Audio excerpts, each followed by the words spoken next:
بسم الله الرحمن الرحيم. نحمده ونصلي ونسلم على رسوله الكريم.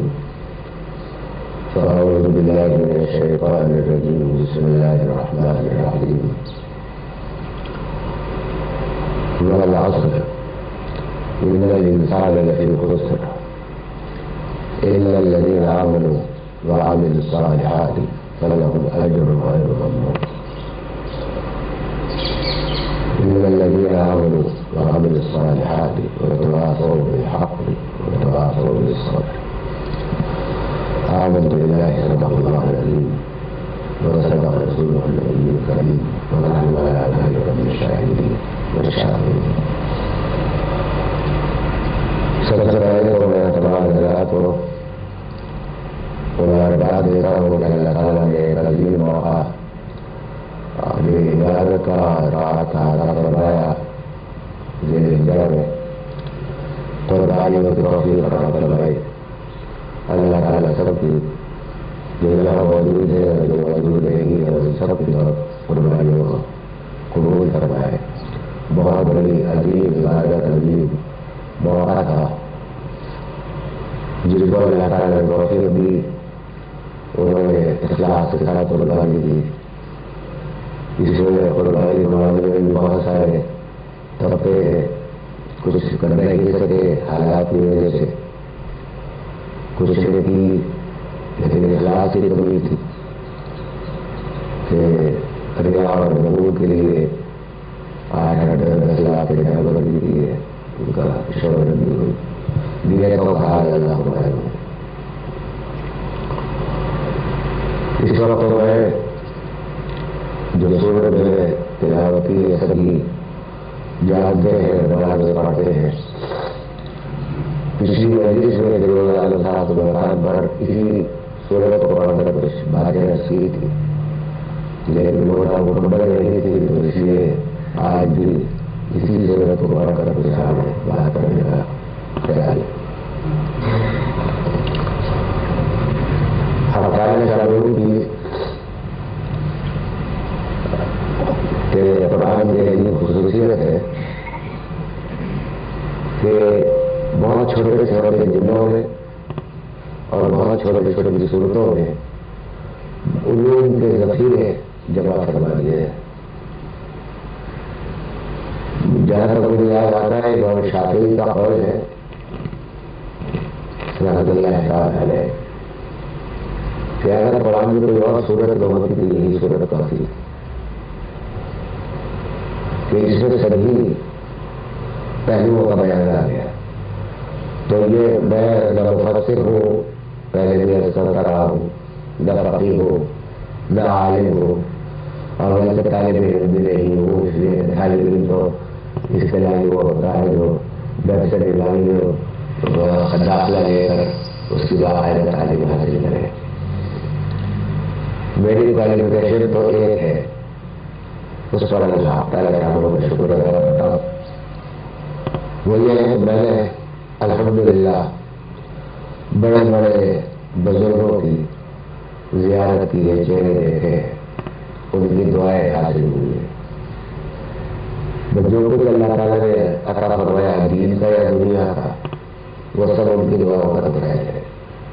میری اپنی کوشش کو جتنی توفیق اللہ نے دے دی تو اس کی میرا شکر کیوں کروں کہ بالکل توفیق کوشش کو دخل دخل ہے, لیکن وہ دخل ایسے ہی ہے کہ ناقابل ذکر.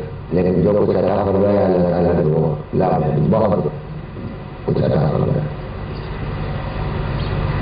اس آیت میں یہاں اس سے پہلے میں ہر مجلس میں ایک بات کہا کرتا ہوں, وہ یہاں پھر ذکر کر دیتا ہوں کہ کسی بھی عمل کے لیے ضروری ہوتا ہے کہ نیت اس کی صحیح ہو. اگر نیت درست نہیں ہے تو وہ عمل کر عبادت کا عمل نہیں رہتا, وہ موقع لگ جاتا. آپ فجر کی ظہر کی نیت کرتے ہیں 4 فرضوں کی تو فرض ہو جاتے ہیں, اور 4 سنت کی نیت کرتے ہیں تو سنت ہو جاتی ہے, عمل یہ ہے. تو اور اگر بالکل نیت نہ کرے تو بعض علماء کے نزدیک وہ نماز نہیں ہوتی. نیت چونکہ وضو آپ کرتے ہیں تو وضو ہی میں نیت ہوتی ہے کہ میں قرآن کی وضو کر رہا ہوں، اور وضو نیتوں کا معاملہ یہ ہے کہ دل سے میں نیت موجود ہو کہ میں کس نماز کی تیاری میں ہوں اور کون سی نماز اللہ کے لیے پڑھ رہا ہوں، تو اتنا کافی ہے زبان سے کہنا ضروری ہے. تو اس لیے اس مجلس سے میں اس بات کو یاد دلا دیا کرتا ہوں کہ یہاں بیٹھ کر آپ آئے ہیں، اپنی چھٹی کا دن ہے، دور دور سے آئے ہیں اور ابھی سے بھی آئے ہیں، تو یہ عمل ضائع نہ ہو جائے. نیت درست ہو جائے. نیت کیا ہو؟ نیت یہ ہو کہ اللہ ہم تیری رضا کے لیے یہاں آئے ہیں کہ اس دین کی باتیں ہمیں کانوں میں پڑ جائیں، اور جن باتوں پر ہم فوری طور پر عمل کر سکتے ہو تو ان کو اپنا عمل بنا لیں، جن گناہوں سے فوراً بچ سکتے ہو تو ان گناہوں سے بچ جائے. اور بہت سی باتیں ہیں جن کو گویا یہ نیت اگر اپنی کر لے تو انشاءاللہ پھر آپ کی یہ مجلس جو ہے میرے لیے بھی آپ کے لیے بھی ایک عظیم رحمت کا سبب بنے گی. حدیث میں آتا ہے نبی کریم صلی اللہ علیہ وسلم نے فرمایا کہ جس مجلس میں لوگ خالص اللہ کی راضی کرنے کے لیے جمع ہوتے ہیں، اللہ کا ذکر کرنے کے لیے جمع ہوتے ہیں، تو اس مجلس میں فرشتوں کو بھیجا جاتا ہے. باقاعدہ وہ فرشتے آپ کے اوپر آپ کی دعاؤں پر آمین کہتے ہیں اور آپ کے لیے دعائیں کرتے ہیں. بلکہ ایک حدیث میں تو یہاں تک ہے کہ تعالیٰ شاہ نے فرشتوں کو بھیجا اسی ایک مجلس میں، اور پھر جب وہ واپس پہنچے تو پوچھا کہ میرے بندوں کو تم نے کس حال میں پایا؟ مجھے نظر فرق ہے اس لیے آواز میں نہیں فرق ہے. تو فرشتے کہتے ہیں کہ اللہ ہم نے آپ کی ان بندوں کو ہمیں آپ کا ذکر کرتے ہوئے پایا. تو وہ پوچھتے ہیں کہ کیا میرے ان بندوں نے اپنا مجھے دیکھا؟ کہا کہ نہیں، مجھے آپ کو نہیں دیکھا. کہا اپنے رسول کو دیکھا؟ کہا کہ نہیں، رسول کو بھی نہیں دیکھا. کہا کہ یہ وہ بندے ہیں کہ جو صرف اللہ کی رضا کے لیے نہ رسول کو دیکھا نہ اللہ کو دیکھا، اور یہ اس مجلس میں جمع ہوئے ہیں، تو گواہ رہو کہ یہ میرے بندے ہیں، اور اگر عمل صحیح کرتے رہے تو ان کے لیے جنت ہے. مقصد